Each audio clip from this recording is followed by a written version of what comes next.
એક જગ્યાએ મેં વાંચ્યું કે જે પરિસ્થિતિને બદલાય એ બદલો, જે ના બદલાય એને સ્વીકારી લો અને જે ના સ્વીકારી શકાય એનાથી દૂર થવાનો ટ્રાય કરો.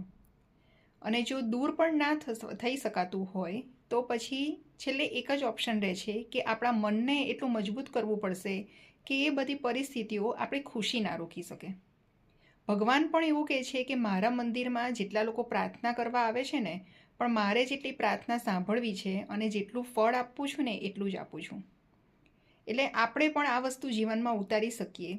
ઘણા બધા ફેમિલી મેમ્બર એવા હોય, ઘણી પરિસ્થિતિ એવી હોય, ઘણું વર્કપ્લેસ એવું હોય, ઘણા બિઝનેસમાં એવી વસ્તુઓ થતી હોય કે જેને આપણે બદલી નથી શકતા અને એની સાથે ડીલ કરવી પડે છે. તો આવી સિચ્યુએશનમાં આપણું મન એટલું મજબૂત હોવું જોઈએ કે એકની એક પરિસ્થિતિથી આપણે દરરોજ અપસેટ ના થઈ જઈએ. ઘણા ફેમિલી મેમ્બર એવા હોય કે એનું ટોક્સિક નેચર હોય કે જે દરરોજ જ એકનું એક વાક્ય રિપીટ કરે છે અને એમાં બીજા ઘરના વ્યક્તિઓને એટલી બધી ઇફેક્ટ થઈ જાય છે.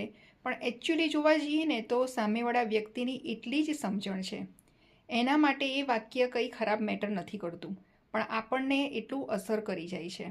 પણ આવી બધી સિચ્યુએશનમાં આપણી ખુશી કોઈ લઈ લેવું ના જોઈએ. આપણા પર ડિપેન્ડ છે કે એ શબ્દો, એ વાક્યો, કોઈની કોમેન્ટ આપણા પર કેટલી અસર કરી શકે. તો આપણે શું લેવું, કેટલું લેવું, કોનું લેવું એ આપણા પર ડિપેન્ડ કરે છે. તો છેવટે આપણી ખુશી આપણા હાથમાં જ છે.